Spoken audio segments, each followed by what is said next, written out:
We are only a week into NFL training camp, and Sam Williams' season is already over for the Dallas Cowboys defensive end. We'll talk about what happened and, more importantly, what is next for the Cowboys after this brutal injury news. Let's get to it. Here we go.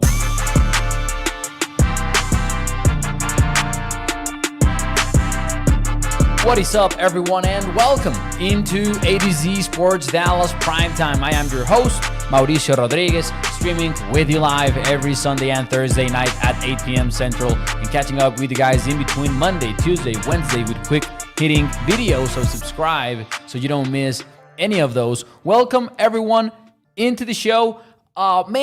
Tough Sunday to be a Dallas Cowboys fan because Sam Williams, during a special teams drill in Oxnard, California, went down injured, was not able to put any weight on his leg, had to be carted off the field, only for an MRI to confirm later on Sunday that Sam Williams did in fact tear his ACL. That means he is out for the remainder of the 2024 NFL season. And it is upsetting to hear about this for a very simple reason, right? Sam Williams was supposed to take that next jump in year 3 of his NFL career. You think about how things have gone for him, and there have certainly been some hiccups along the way, some speed bumps that he has hit. But now, in the most important year of his career, with Dorrance Armstrong out of the picture, with Dante Fowler Jr. out of the picture, a prime opportunity to become the top guy behind Micah Parsons and DeMarcus Lawrence, his season is now over before it even began. And it is brutal for several reasons, right? It is brutal for Sam Williams, who, again, was expected to make that next year jump. And the thing about it is, Sam Williams was not underwhelming in terms of production even in year 2 of his career. Year 1 was insane. We've talked about this before, right? You look at the sacks, you look at the tackle for losses that he had in about 25% of the playing time. It was insane for him to do all that in such a short period of time. The expectations for us in year 2 of his career, so 2023, was for him to make that jump and solidify himself above Dorrance Armstrong, above Dante Fowler Jr. He didn't quite get that. And maybe that was the off-the-field issues for Sam Williams, or maybe that was the penalty tendencies that we've seen with them when he's been on the field, whether that's defensively or on special teams. But it wasn't that he wasn't playing well when he was on the field. It was mostly the fact that the playing time did not go up for Williams in year 2. And I think going into 2024, that's what kept me excited about Sam Williams. It was the prospect of him putting up numbers in short or amounts of playing time and just wondering what it would look like now that he was going to be the number 3 guy behind Parsons, behind obviously DeMarcus Lawrence. But now that is not going to happen in 2024. And maybe someday we can talk about what this could snowball into for Williams, who will be going into a contract year in 2025, right? Being his 4th season in the NFL, with the Cowboys potentially undergoing a major restructure next year, where you could have potentially, again, a change of defensive coordinator, a change of head coach, a change of identity, financially speaking. So Williams' future is suddenly very, very blurry going into the 2024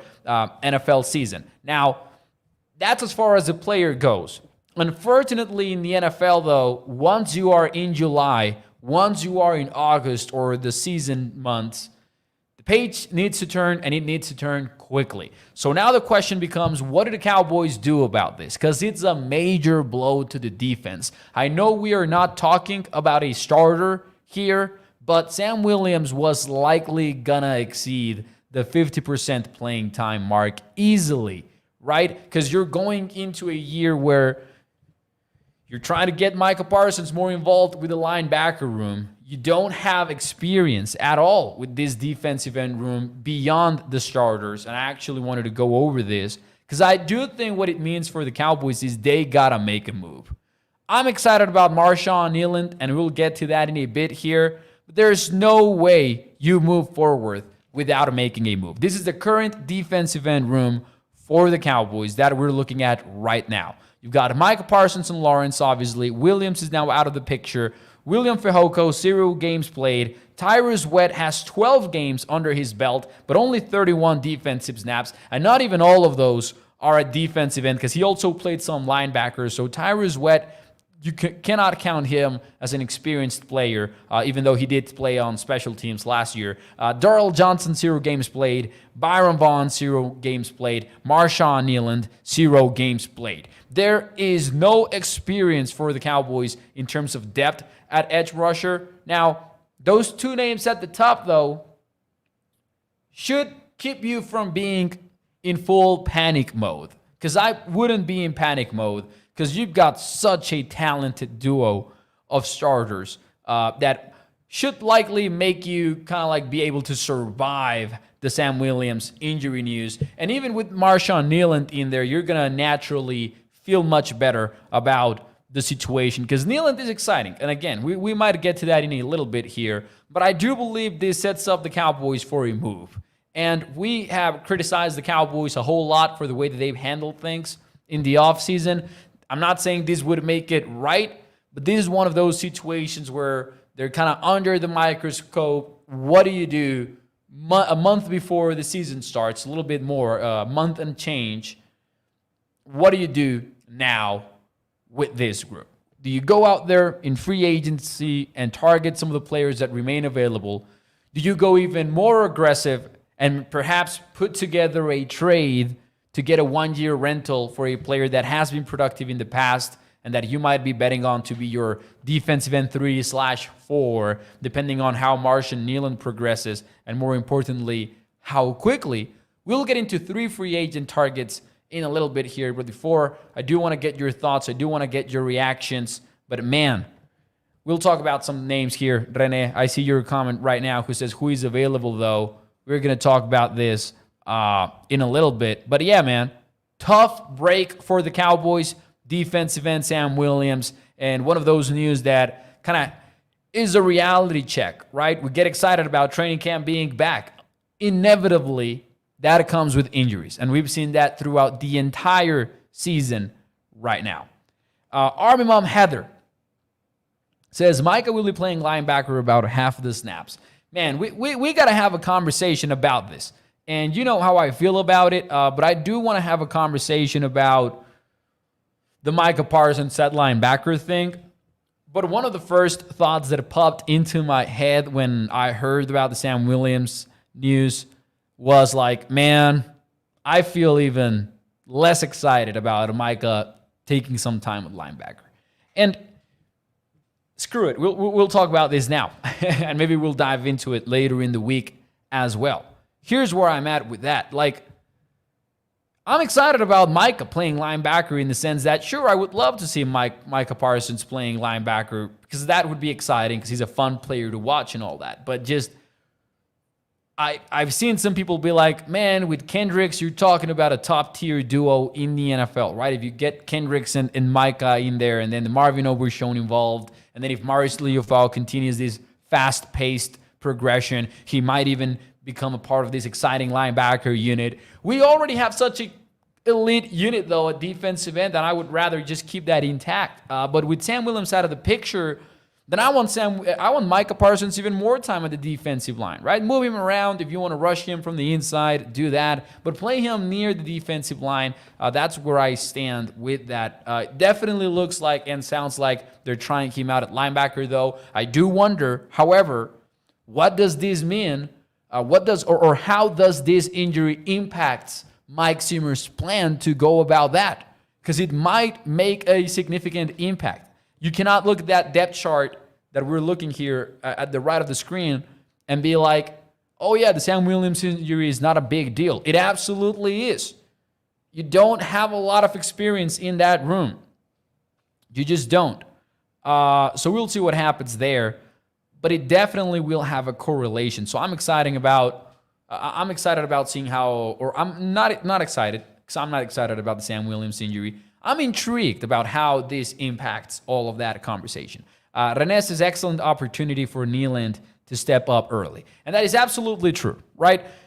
I think even if they go out there and they make a move, and who knows, right? They could, in theory, surprise you and go get an actual big name through a trade in the NFL. That could happen.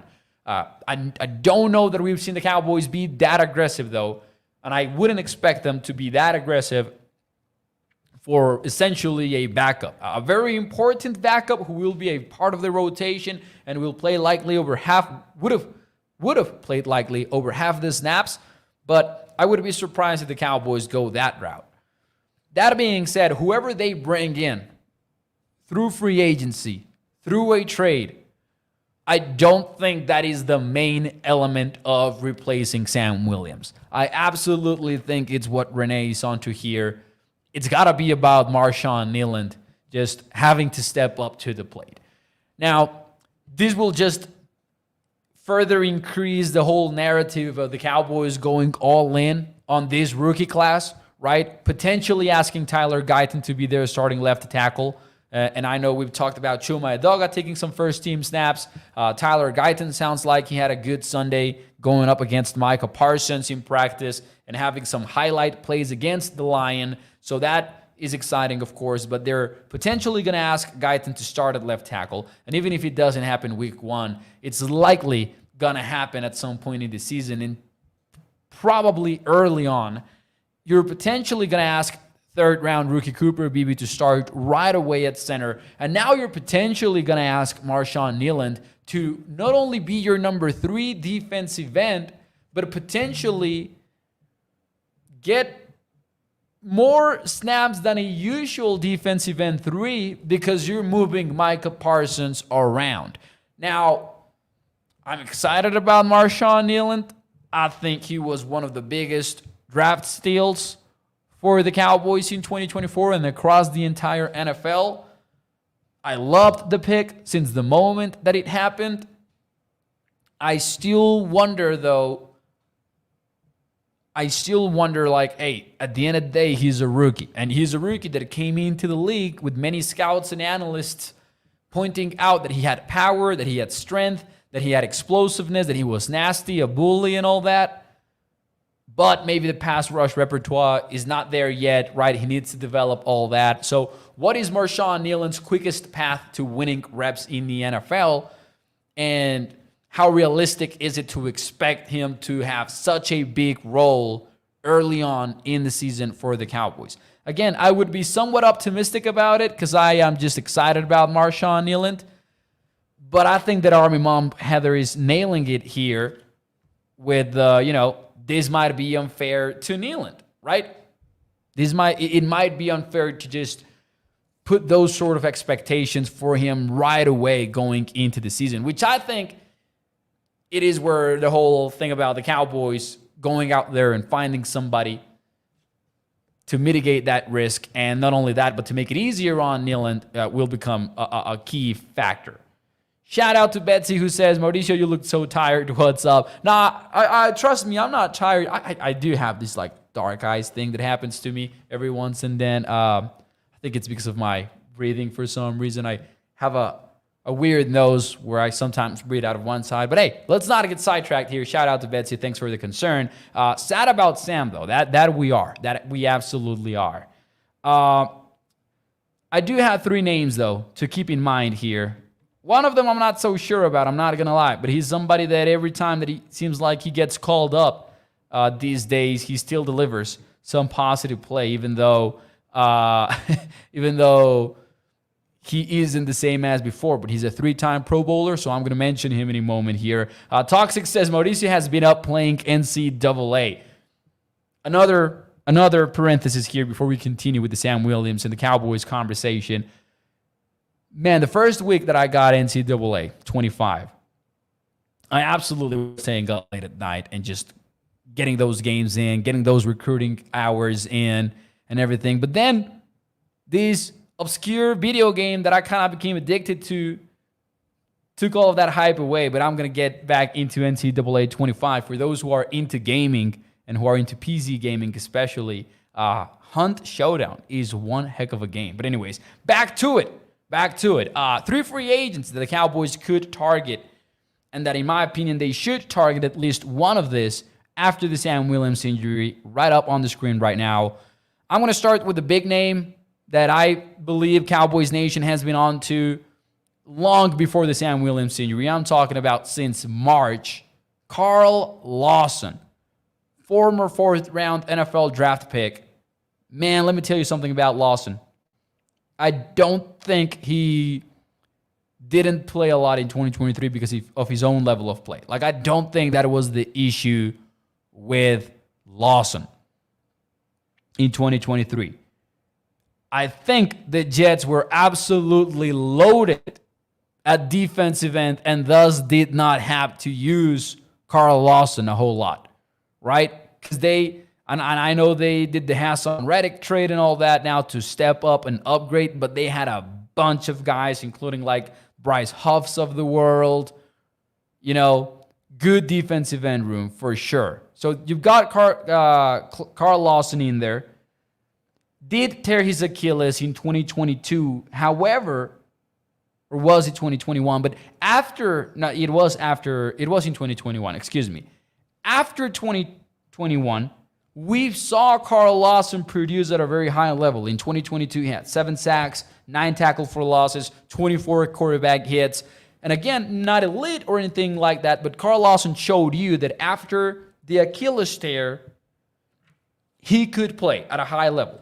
He's my favorite on this list.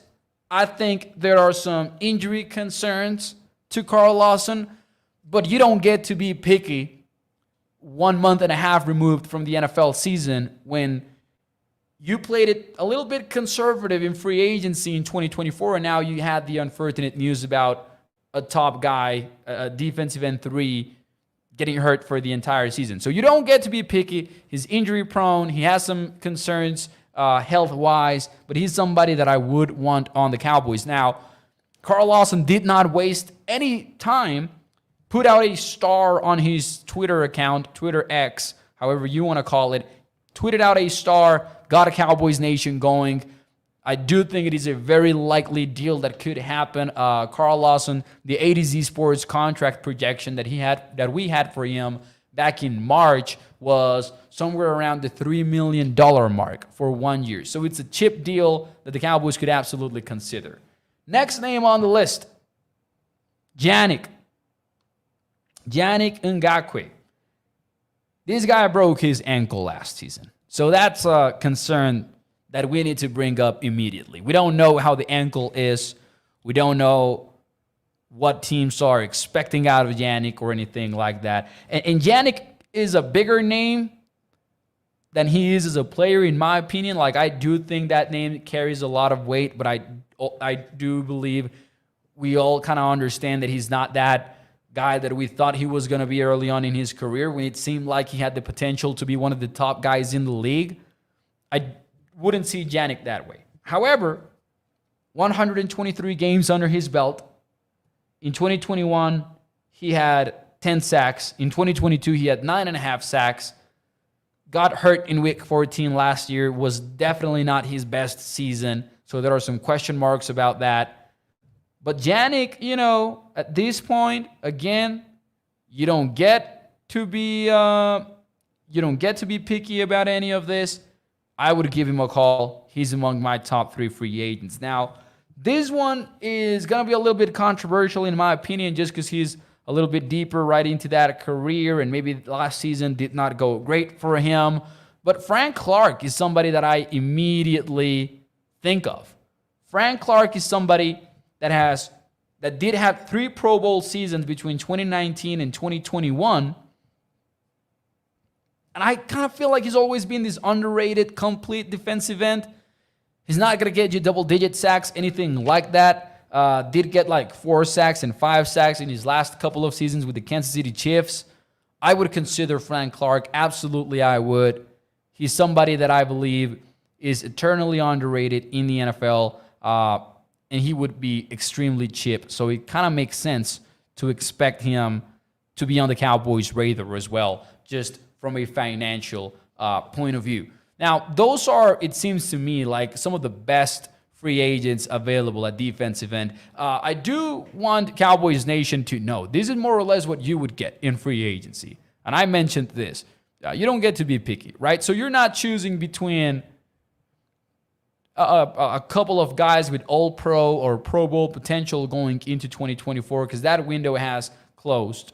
You're looking into guys that can boost your depth a little bit better, a little bit further than, Viliami Fehoko, who we still don't know how the Cowboys look at him, right? Listed as defensive lineman, for example, in the spring. There's been some theories about him maybe playing a little bit more inside, kind of like the Chauncey Goldstone project, and then Tyrus Webb, who basically played half of the snaps at linebacker as a rookie, half of his snaps as a defensive end, and then a bunch of inexperienced guys like Darrell Johnson, Marshawn Eland, and Byron Bowens. You just want experience in that room, I would assume. And Frank Clark potentially brings you the best leadership out of those three that we just looked at, because he's been on those winning teams with the Chiefs, and he's more of a veteran and all that.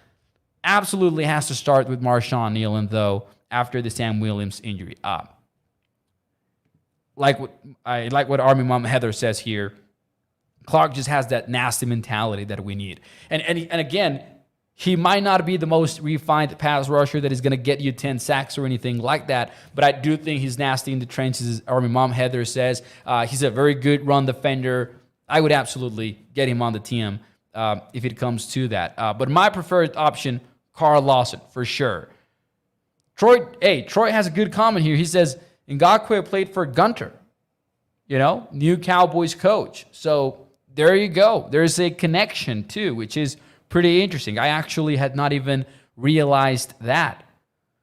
Jerry says, we will not sign anyone. We never pick guys up. I do think, and I don't like the way the Cowboys do things in general, but I do think that with injuries like this, sometimes they do react, especially in situations like this when in a position where, you always need more depth. Yeah, people like to say that you can never have enough defensive ends, I would assume. But people like to say that about cornerbacks. I would say it about defensive ends as well. Let's see here. We've got a lot of comments tonight on the show, and I appreciate you. By the way, if you enjoy the show, hit the like button for me if you're enjoying the content. Brian says, I don't think they'll sign anyone right now. They'll see what they have and try to get Dak and CD signed. Then they'll think about it. I'm going to say this. I do think those are in very different, worlds for the Cowboys. Like, they're obviously concerned about getting Dak and CD signed, but the signing that you would make at defensive end is just on another universe, financially speaking, to the point that I'm not sure the Cowboys would even sweat it that much. I think the coaching staff or the, personnel office would be like, yep, this is the guy we want to replace Sam Williams with, and the Cowboys would likely just co-sign and just make it happen, because it would likely be a deal under the $5 million mark, and it is a position that is absolutely critical. If the Cowboys don't do anything about this, if the Cowboys go you know what, screw it, Marshawn Eland is the guy, we're going to be just fine with them, and maybe with Tyrus Webb and this and that, and we're ready to roll, holy smokes, I'm going to be disappointed, man. I am absolutely going to be disappointed if that ends up being the case, because you absolutely need somebody else in that room. And you're already kind of rolling the dice in the defensive tackle room, where the Cowboys just are also lacking bodies. They absolutely are. But it does feel like one of those things where, okay, it's time for the general manager office to react after an injury like this. Absolutely. Steven says, I'm not sweating it. And hey, because he says it within the context of it being a rebuilding season. Well, if you're approaching the year as, I just don't care about anything regarding the Cowboys, I agree. But this is a big concern for the Cowboys, I think, going into the 2024 NFL season. Rich says, hey, Mo, I think that they may wait after the final cuts. And Rich, you might be true. That might be true. You might be onto something. There's one guy that I keep thinking about these days. I wake up sometimes and drinking my coffee and I go like, I wonder if the Colts are going to cut Isaiah Land. I absolutely wonder what is in store for Isaiah Land. Destin Adams, who covers the Colts for us over at ADZsports.com, he does have Land on the 53-man roster projection, though, for Indianapolis. Opened that up, read it, ruined my day when it happened. But Isaiah Land is still out there. I see what you're saying, Rich. However, with these free agents that are out there, if there's somebody that you like, right, like if you're the Cowboys front office and you're like, well, I do like Lawson, you go get him. You don't wait until final cuts. But I see what Rich is saying, and he might be onto something. Absolutely. Kind of like get your young guys the reps at training camp, see what stands out, wait a little bit, and make the signing happen. I do think it could take some time just because of you wanting to, spread the reps around with Sam Williams out, but we'll see what happens. Other than that, ladies and gentlemen, we'll turn the page, and maybe tomorrow we'll talk more about some key takeaways from training camp, but just kind of like some flashcards here. Tyron Billy Johnson is lighting it up in practice, so we've got an interesting thing going on at wide receiver there. Something we'll break down further throughout the week. But Tyron Billy Johnson kind of like making a lot of noise, and it still feels like an uphill battle because you're just unlikely to carry 7 wide receivers. And I don't know who you would take out for somebody like Tyron Billy Johnson. But we'll talk about that when we get there. For now, just excited about Billy Johnson making things interesting at wide receiver. The Cowboys also signed a couple of UFL guys. They added Deontay Burnett. They added Kelvin Harmon, 2 players that have been playing in the spring a little bit, have some NFL experience. So adding some bodies to the wide receiver unit ahead of the thick of training camp. They did cut Garyon Conley, cornerback, who apparently, according to Todd Archer from ESPN, informed the Cowboys that he intends to retire. So Conley maybe got to Oxnard and was like, nope, gotta go out, back home, gotta rest. This ain't for me anymore. So you gotta respect that for Garyon Conley. Out of the picture now for the Cowboys. I really thought he maybe had a potential at a roster spot with Dallas just because former first-round talent. I don't think you can ever rule out something like that, especially when the season ended because of injuries. So if Garyon Conley stayed healthy, there was a chance there, in my opinion, but now he is gone from the Cowboys. So some roster moves there for Dallas. Then they also claimed somebody off of waivers.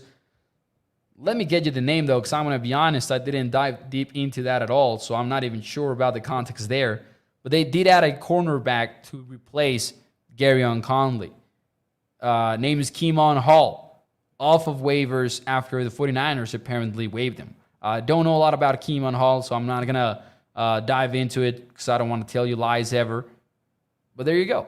Shout out to Steven. He says, you're the best, bro. Man, I appreciate it. Joe says the Joneses really like sitting on their hands. Man, we're still waiting for that long-term deal for CeeDee Lamb and for Dak Prescott. We'll see how that goes. Ladies and gentlemen, that will be it for me tonight here on the show. I'll see you tomorrow with the quick-hitting videos. Same for Tuesday and Wednesday, and then I'll be back live Thursday night. Going to try to get a guest to come on the show. Somebody that's out there on training camp. We'll see what we can make happen. Mark Aaron says, we need more live shows, Mo. I kind of like the balance so far. I'll let you know what the programming will be for the regular season. I have liked the balance. I do think it's been going well for the site as well. But I'm going to give you any updates whenever they come. For now, though, Mondays and Thursdays, 8 p.m. Central. Don't miss prime time. Appreciate all of you, man. Excited about football being back. These makes the shows so much fun. Sometimes, though, sucky news like today's happen, so we gotta go over them as well. Shout out to AZ, to Sugar Daddy. We've got Joe over there, Rich as well. Shout out to you, sir. Thank you, everybody. Gregory as well. Thank you to all. Hit the like button. I'll see you tomorrow. Bye-bye.